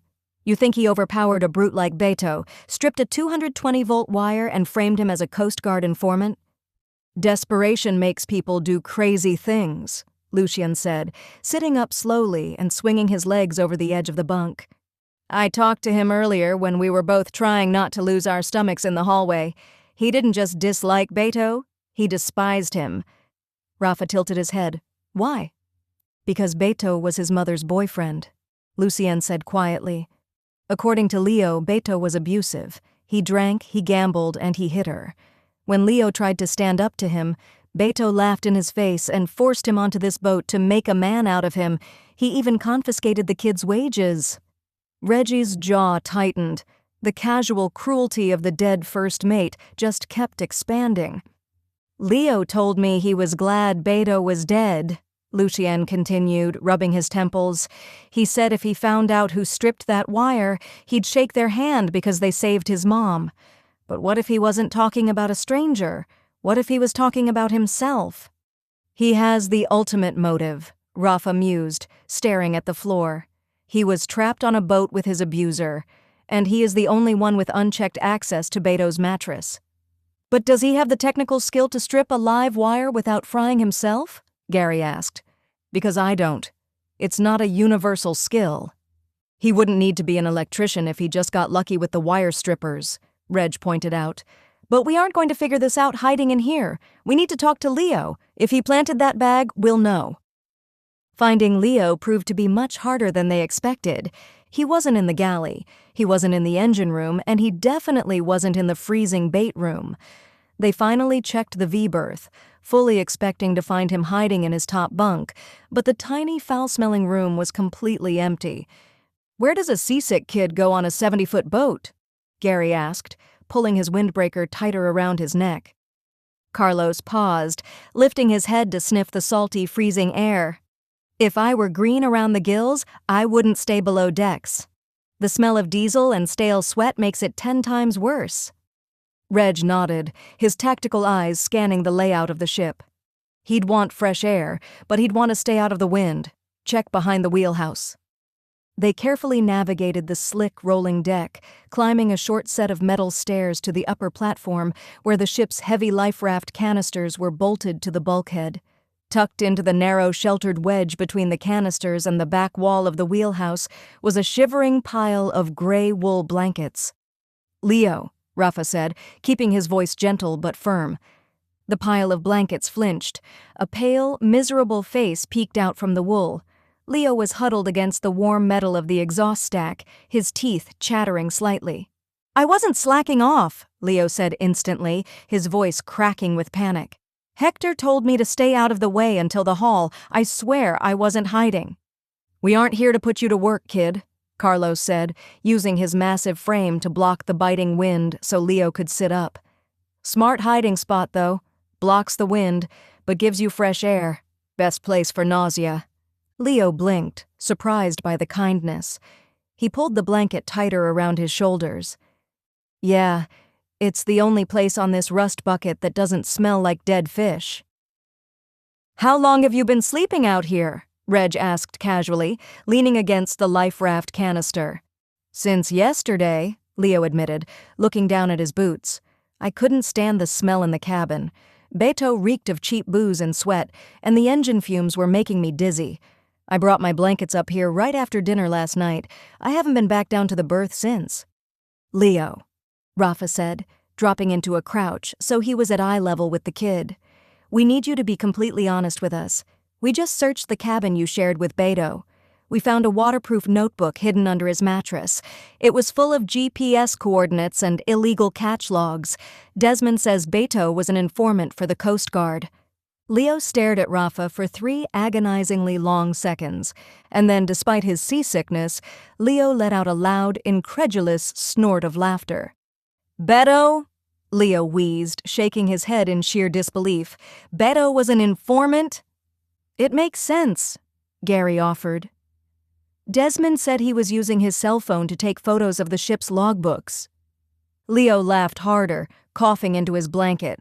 You guys have got to be kidding me. Beto couldn't even spell logbook, let alone photograph one. The guy was practically illiterate. Lucien frowned. But the notebook was meticulously color-coded. Then it sure as hell wasn't his, Leo said, wiping a tear from his eye. A spy? With a high-tech burner phone? Are you insane? Beto used a flip phone Nokia from 2010. Half the buttons were stuck because he used it to pop the caps off his beer bottles. He couldn't even send a text message without screaming at the screen. He made me dial his phone calls for him. The absolute certainty in the kid's voice hit the group like a shockwave.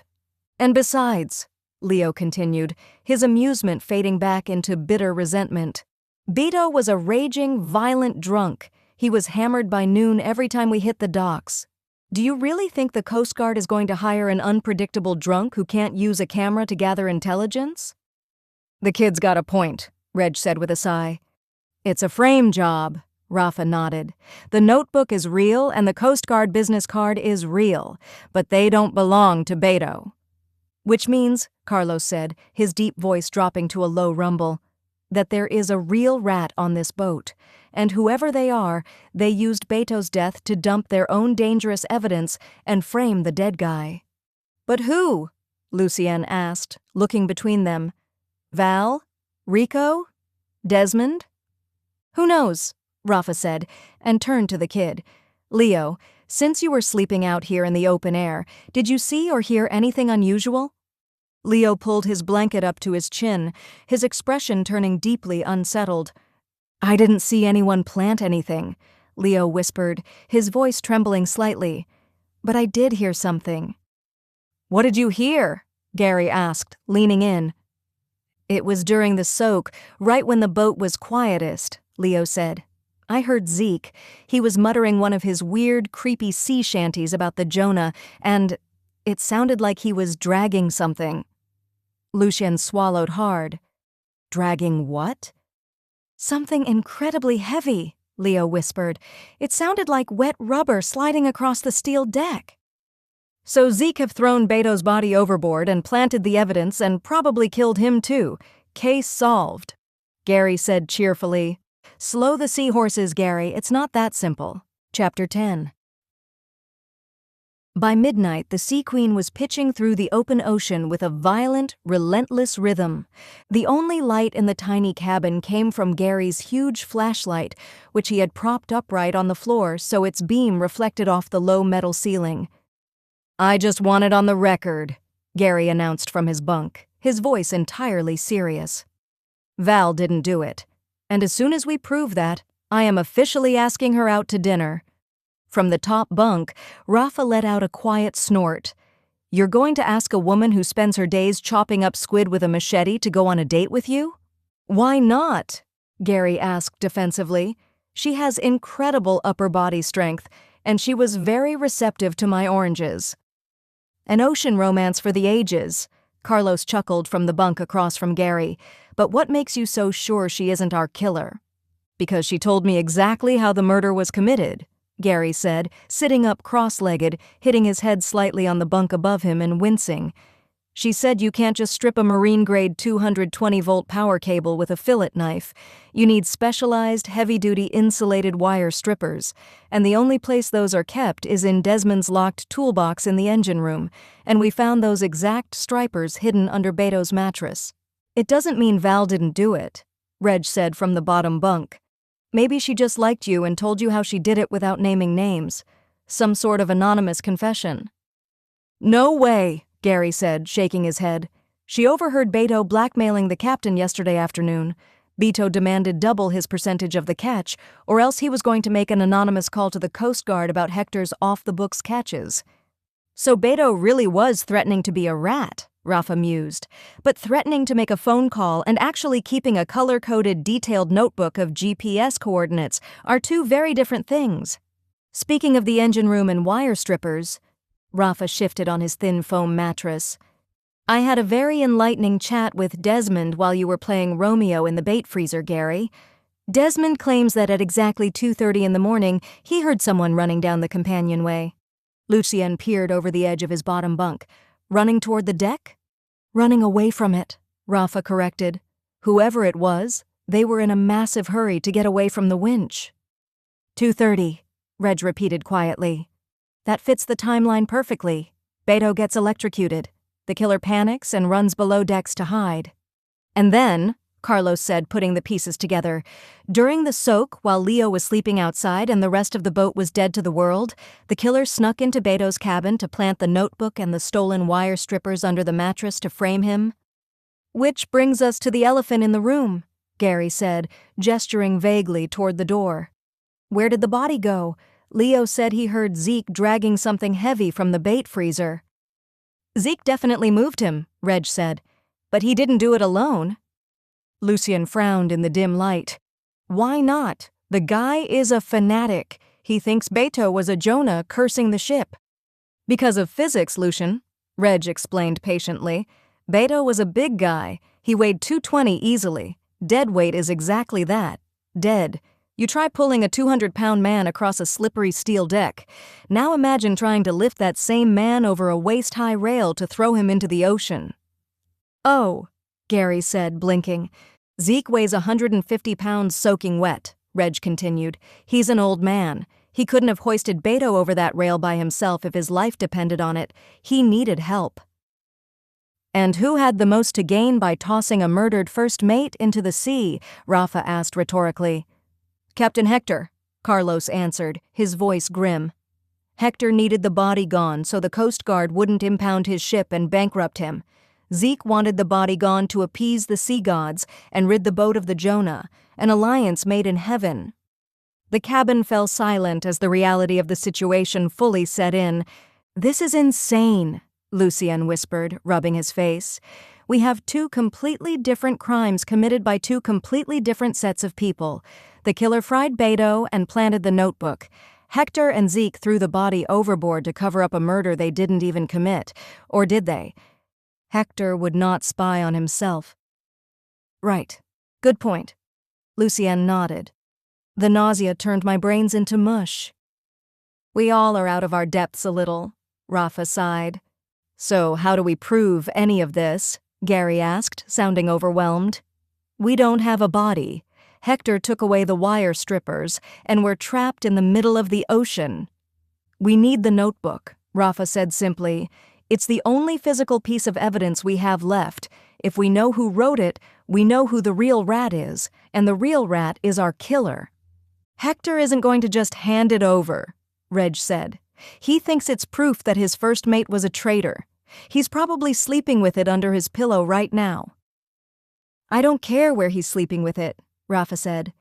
We just need to see it. Why? Gary asked. It's just a bunch of coordinates and fish weights. We don't care what is written in it, Gary. Reg smiled. We care how it's written. Everyone's handwriting is a unique physiological fingerprint, the slant, the spacing, the pressure. If we can look at the notebook, we can match the handwriting to the killer. I learned that from Alex, he said proudly. Lucien suddenly sat straight up, hitting his head on the bunk above him with a loud clank. Ow, wait, handwriting? Yes, Lucien, Reg sighed. Are you concussed? No, I'm a genius, Lucien said, rubbing his head furiously. I have a forensic analysis app on my phone. I downloaded it a few months ago when Mendoza was trying to trace those forged IDs from the Santa's case. It uses an algorithm to map stroke order, pressure points, and baseline alignment. It can match 2 handwriting samples with a 99% accuracy rate. Rafa leaned over the edge of his bunk, grinning. You have that on your phone right now? Yes, Lucien said, his voice buzzing with sudden, nerdy excitement. I just need a clear photo of the notebook. The app does the rest. Wait, doesn't the app need an internet connection? Carlos asked. Lucien's excitement faltered for a fraction of a second. Yes, it pings a cloud server. We're in the middle of the ocean, Lucien, Reg reminded him. You have 0 bars. You've been complaining about it for 2 days. I know, Lucien said, waving his hand dismissively, but we're turning back towards San Malvino tomorrow afternoon. The second I'll get a sliver of terrestrial signal. 1 bar of 5G is all I need to push the image through. It takes 30 seconds. Okay, so we have a matching app, Gary said, but an app needs 2 things to make a match. We need the notebook, and we need a sample of the killer's handwriting. Where are we getting handwriting samples from a bunch of salty commercial fishermen? Do we just ask them to write us a pen pal letter? Carlos chuckled deep in his chest. We don't have to ask them for anything, Gary. There's plenty of paperwork on this boat. Reg nodded. Every commercial vessel has a ship's logbook and a crew manifest. Every single person on this boat had to physically sign their name and fill out their emergency contact information before Hector was legally allowed to cast off from the docks. And where is the crew manifest kept? Rafa asked. In the wheelhouse, Carlos said, usually in a binder right next to the captain's chair. Perfect, Rafa said, clapping his hands together. Hector's private quarters are directly behind the wheelhouse. The notebook and the crew manifest are in the exact same place. So we just politely knock and ask to borrow them? Gary asked. No, Gary, Reg said with a mischievous grin. We steal them. Chapter 11. By the time the sun finally crept over the horizon next morning, the grueling, back-breaking work of dropping 30 miles of long lines into the freezing ocean was complete. The Sea Queen settled into a slow, rolling idle for the soak. Rico was already slamming plates of heavy, greasy breakfast potatoes and fried eggs onto the metal table. So, Gary whispered, how exactly are we going to do this? Hector is sitting right there. Reg grabbed a mug of black coffee and took a slow sip. I think I'll take a page out of my wife's playbook. Which is? Carlos asked. Pretending I want to buy things I cannot afford, Reg said smoothly. I have to hand it to you, Captain, he said, pitching his voice so it carried easily across the galley. I've been around Navy vessels my whole life, but the sheer logistics of a commercial fishing operation are fascinating. I've actually been looking for a new investment opportunity since I retired. What does it actually cost to buy and outfit a rig like the Sea Queen? Hector paused, his fork halfway to his mouth. It's not cheap, Hector grunted. I imagine the hull and the engines are just the beginning, Reg said, casually buttering a piece of toast. What about the commercial licenses, the quotas? I hear navigating the maritime bureaucracy is a nightmare. Do you have to, say, expedite things with the dockmasters to get your permits pushed through? Hector let out a harsh, knowing bark of laughter. Expedite, that's a polite word for it. Let me tell you about the local port authority. They won't even look at a hull inspection unless you grease the right palms. Hector launched into a passionate, highly detailed tirade about the soaring costs of diesel, the corruption of the Maritime Guild, and the price of industrial winches. Across the table, Val walked into the galley. She grabbed a coffee mug and squeezed onto the bench near Gary. Gary perked up instantly. He leaned forward, resting his chin on his hand. Captain, quick question. Gary interrupted cheerfully. "Can you paint a commercial fishing boat pink, like a really nice, bright coral pink? Or is there some kind of maritime law against it?" "Pink?" Hector stared at him. "Yeah," Gary said, turning slightly to look directly at Val. "I just think it would really pop against the blue water, and it feels very empowering. You know, for a female-led crew, it makes a statement." Val choked on her coffee, looked at Gary, and blushed. "You cannot paint a commercial vessel pink," Hector growled, rubbing his temples. "Actually, Gary makes a good point about branding," Rafa chimed in smoothly. "My private investigation firm took off so well this year that I'm actively looking to diversify my portfolio. I think a fleet with a recognizable aesthetic could dominate the local seafood market. If I were to buy a percentage of a boat like this, Hector, what kind of return on investment are we looking at per season?" Hector's irritation with Gary vanished instantly. He turned fully toward Rafa, his posture straightening as he began to aggressively pitch the profitability of swordfish runs. "Excuse me?" Lucien suddenly mumbled, pressing a hand over his mouth. "I think the breakfast isn't agreeing with me." He scrambled out of the booth, nearly tripping over Carlos's boots, and bolted through the heavy metal door of the galley. Hector rolled his eyes in absolute disgust. "Tourists!" "Give the kid a break, Captain," Carlos chuckled, taking a bite of his potatoes. "Not everyone is born with sea legs. Now, tell me more about those commercial quota buyouts. How exactly do you bypass the tonnage limits?" Hector leaned in, entirely captivated by his audience. For 10 agonizing minutes, Reg, Rafa, Carlos, and Gary kept the conversation going. They asked about hull maintenance, radar systems, and union disputes, expertly tossing the conversational ball back and forth every time Hector seemed ready to finish his coffee and stand up. Just as Hector was explaining the exorbitant cost of replacing long-line hooks, the galley door swung open again. Lucien stood in the doorway, clutching his stomach. "Rafa!" he whined, his voice pitching up into a nasally miserable plea. "Can you come hold my hair while I throw up? I lost my scrunchie." The entire galley went dead silent.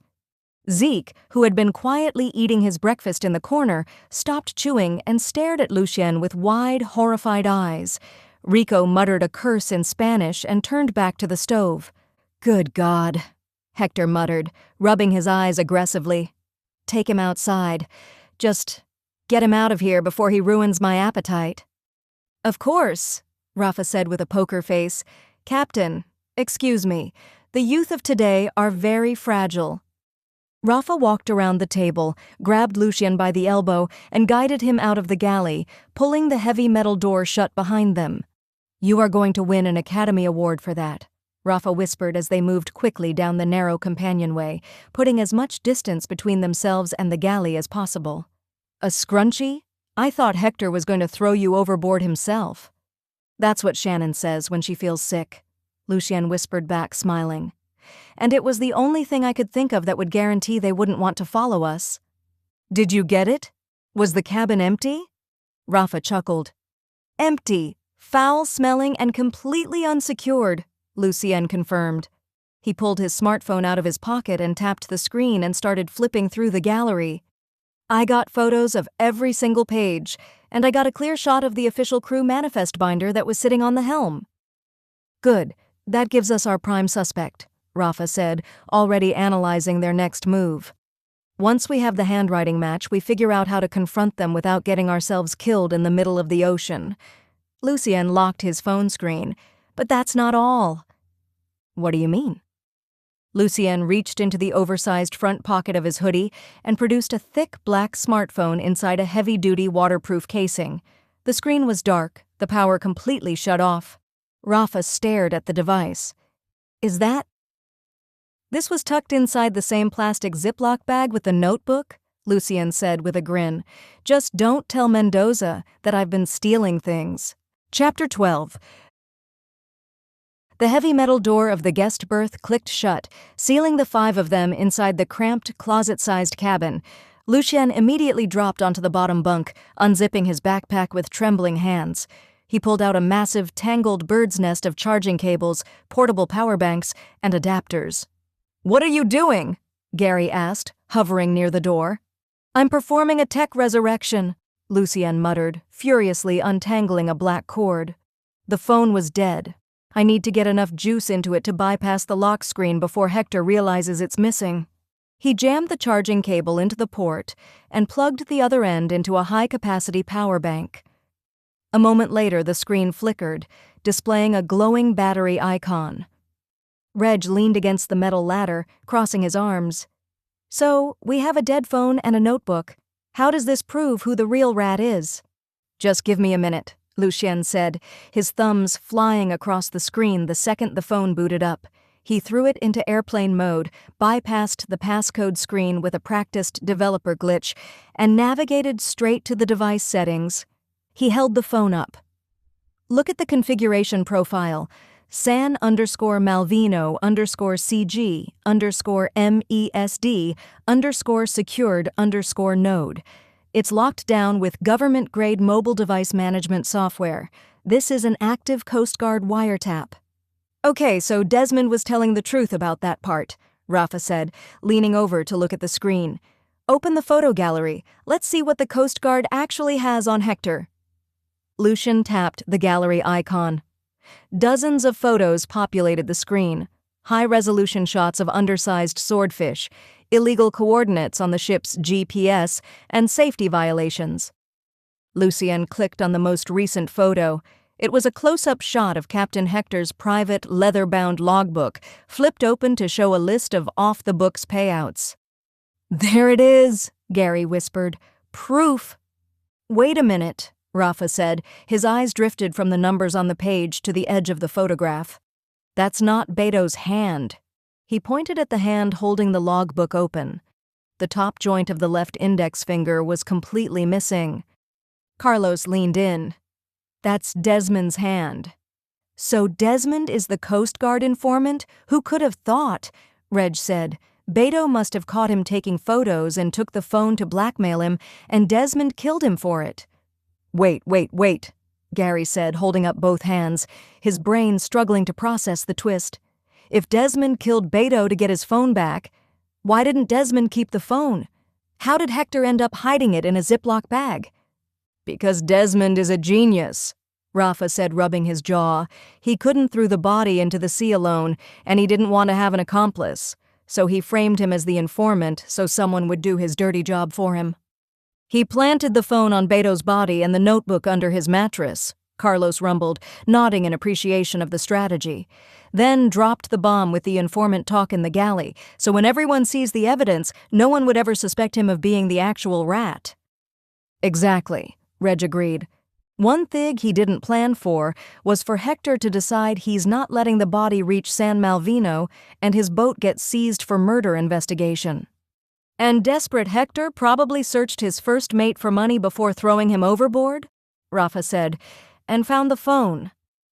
Hector ended up doing all the dirty work for the actual rat without even realizing it, Reg nodded. And Desmond went back to the engine room, completely unsuspected. It's the perfect crime. And if he wasn't dumb enough to put it in the same Ziploc as the notebook, I would have never found it, Lucien pointed out. And there would be no other evidence than the handwriting match, which as far as I know doesn't always stick in court. Right, Gary said, looking around the tiny cabin. So, what do we do with all this information? Do we go lock Desmond in the freezer? No, Rafa said calmly. We do absolutely nothing. We lay low. We pretend we didn't find anything. We're just going to eat dinner with a murderer? Lucien squeaked. We have to, Reg said. Hector is turning the boat around tonight to head back to San Malvino. We act like typical clueless tourists. We don't tip our hand. The second we cross the 12-mile line back into territorial waters, we make our move. Right, Rafa smiled, clapping Lucien firmly on the shoulder. As soon as we hit San Malvino jurisdiction, Lucien is going to make the arrest. Lucien froze for a second, then slowly turned his head to look at Rafa. Wait, what? You're making the arrest, Rafa repeated cheerfully. I'm the digital forensics specialist, Lucien protested, his voice cracking. You are the one with 20 years of organized crime experience. Why should I make the arrest? Because I'm just a PI now and have no jurisdiction, Rafa said, fighting back a grin. You're the only one with a badge, kid. Reg bumped Lucien's shoulder. Fine, Lucien said with a sigh. I do have a badge. It should be somewhere in my backpack, but I don't have any cuffs. I can't arrest a guy who murders people with 220-volt cables without handcuffs. Oh, don't worry about that. Gary suddenly dropped to his knees, yanked open the zipper of his overstuffed duffel bag, and started searching for something. He held out a neon yellow coil to Lucien with a beaming smile. Here, Gary said, you can use my rope. Chapter 13. The final dinner on the Sea Queen was a surprisingly festive affair. With the hold full of swordfish and the boat officially turned back toward San Malvino, the tension that had gripped the crew all day had miraculously evaporated. It evaporated even faster when Rafa smoothly reached into his leather duffel and pulled out a dusty, unlabeled bottle of vintage Cuban rum. A toast, Rafa announced, popping the cork, to a successful haul and to the sea. Rico's eyes widened, and even Val looked impressed as Rafa began pouring generous measures into their battered coffee mugs. Within minutes, the rum was working its magic. The volume in the galley rose, the fishermen's faces flushed, and Carlos masterfully kept the drinks flowing, anchoring the crew to the table with a steady stream of questions about their best catches. Under the cover of the loud, tipsy laughter, Reg and Lucien quietly slipped out the heavy metal door and climbed the narrow stairs to the wheelhouse. The space was dark, illuminated only by the glowing green dials of the radar and the GPS array.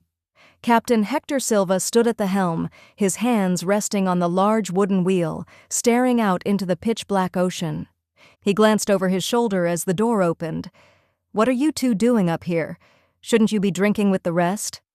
"Just needed some fresh air, Captain," Reg said, stepping casually into the room. "Besides, I wanted to pick your brain a bit more. I've been thinking seriously about what we discussed yesterday.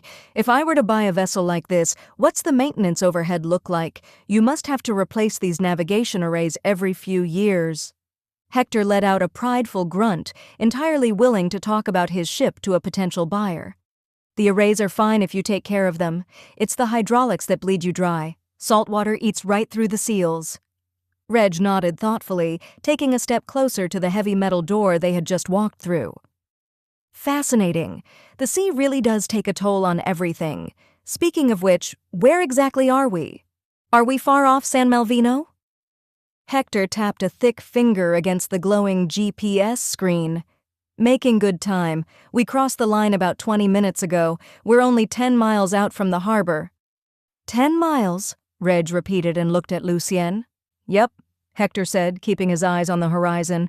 "Should see the harbor lights in about an hour."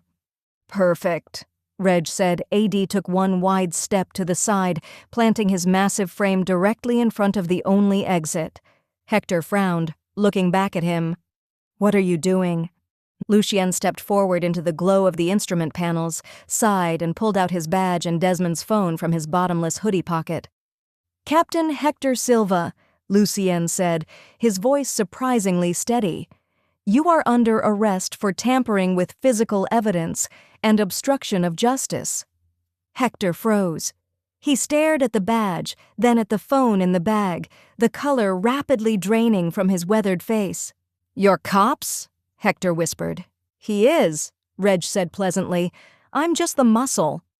"Oh, come on!" Hector groaned, throwing his hands up in the air in absolute exasperation. "I wasn't even planning on throwing him overboard. I'm not a monster." Lucien blinked. "You aren't?" "No!"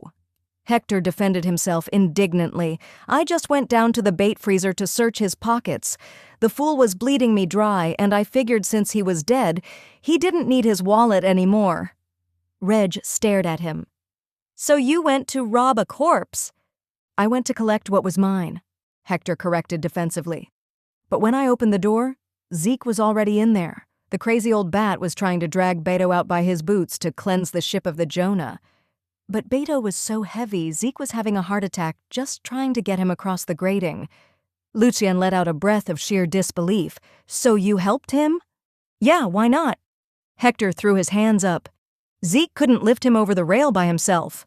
And once he was over the side, my Coast Guard problem was solved. It was a win-win." "Turn the wheel over to the autopilot, Captain," Lucien said, pulling a piece of neon yellow rope from his pocket, "and put your hands behind your back." 5 minutes later, Reg and Lucien walked casually back into the deafening warmth of the galley. Hector walked tightly between them, his hands secured behind his back, a scowl etched deeply into his face. The rum had completely decimated whatever discipline the crew usually had.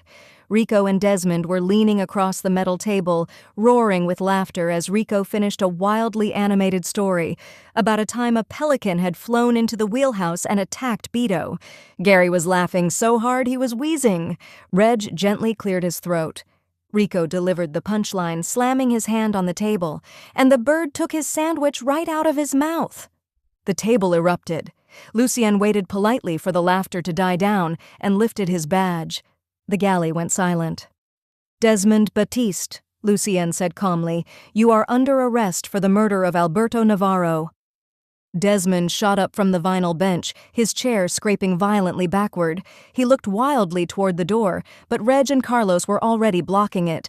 "You can't arrest me," he yelled. "I'm an official Coast Guard informant." "We know," Rafa said calmly, "but that doesn't give you a free pass." "Ezequiel Rojas," Lucien continued, turning to Zeke, "you are under arrest for tampering with physical evidence and obstruction of justice." Zeke didn't look surprised. He just kissed his shark-tooth necklace and muttered, "The sea knows the truth. The Jonah is gone." Lucien let out a long, exhausted sigh and turned to Gary. "Gary, we're going to need more of your rope." Chapter 14. The smell of grilled swordfish steaks drifted across Alex and Reggie's porch, mingling with the salty evening breeze and the scent of blooming jasmine. Bombay was sprawled flat on his side near the grill, waiting patiently for a piece of fish to magically drop from the sky. Reg stood at the grill with a pair of tongs, flipping a massive, perfectly seared steak. "I just got off the phone with the Coast Guard commander," Mendoza said, a wicked little smirk playing on her lips. "They were so pleased with the neat little bow you tied on their informant mess that they actually offered to give Lucien a medal." Lucien, who was sitting on the porch stairs with a ginger ale, perked up instantly. "A medal? Again?" "Yeah, I figured you'll hand me a resignation letter if I make you put on your parade blues again." Mendoza took a sip of her beer. "So I told them that for a rookie digital forensics specialist, you already have quite a few medals of them, and we would gladly settle for a couple of rounds of drinks on their tab instead." "Thank you, boss," Lucien said with a chuckle. "You know me so well." Shannon ruffled Lucien's unruly curls from the step above him. "I am so incredibly proud of you. You bypassed a government-grade wiretap on a rolling boat with zero Wi-Fi, and you arrested 3 hardened commercial fishermen with nothing but a badge and a piece of nylon rope." "It was a very sturdy rope of a very questionable color," Lucien laughed. Reg pulled the swordfish off the grill and set the platter on the table. He gave Lucien a wide, amused grin. "See? It was a fun trip, and you didn't even want to go." "It was terrifying. I was aggressively nauseous for 48 hours, and I slept on a metal shelf," Lucien corrected him. "But, yes, it was fun at the very end." "Well, you earned your keep," Rafa smiled, taking a sip of his rum. "We wouldn't have been able to solve the case without you cracking that phone, Lucien. You saved us all a lot of trouble." Rafa paused, his easy smile turning incredibly serious. "But for the future record, let's never, ever go fishing on a commercial boat again." "Agreed," Carlos laughed, his booming voice filling the porch. "Next time Reg gets the Hemingway itch, we just get a panga and bring a cooler of beer." Alex came out of the kitchen carrying a stack of plates and a bowl of fresh mango salsa. She set them down next to the swordfish and looked around the porch, counting heads. "Wait," Alex said, pausing with the serving tongs in her hand. "Where is Gary?" "Oh," Shannon's eyes lit up with absolute delight. "He's on a date." Rafa choked slightly on his rum. "A date? Already?" "With Val," Shannon confirmed, grabbing a plate. "He changed into his Sunday best and came by my place to grab Polly. He was looking very dapper." Reg paused halfway through chewing on his steak and stared at Shannon. He took the parrot on a date? He said he had to introduce Polly to the love of his life, Shannon laughed. Apparently Val loves birds, and Gary figured a parrot was the perfect icebreaker. Good Lord, Mendoza muttered, shaking her head. The woman kills 300-pound fish for a living, and Gary brings her a screaming macaw. It's a match made in heaven. I give it 20 minutes before Polly calls her a something unprintable, Lucien grinned. You never know? Alex smiled, leaning against Reg's chair. Maybe Gary finally found exactly the kind of fierce, independent woman who can appreciate him and Polly. Rafa raised his glass high, the golden rum catching the light of the porch lanterns. To Gary, Rafa toasted smoothly, to surviving the high seas, to fulfilling Reg's dream, and to never setting foot on a boat with zero Wi-Fi ever again. To Gary, they all echoed, their glasses clinking together in the warm San Malvino night. This has been Death by Fishing Frenzy, a hilarious, feel-good, cozy mystery, Book 25 in the Island Whodunit series, written by Tess Marlowe. Thank you for listening to Death by Fishing Frenzy. If you enjoyed the story, don't forget to subscribe and turn on notifications so you don't miss the next mystery. See you on San Malvino.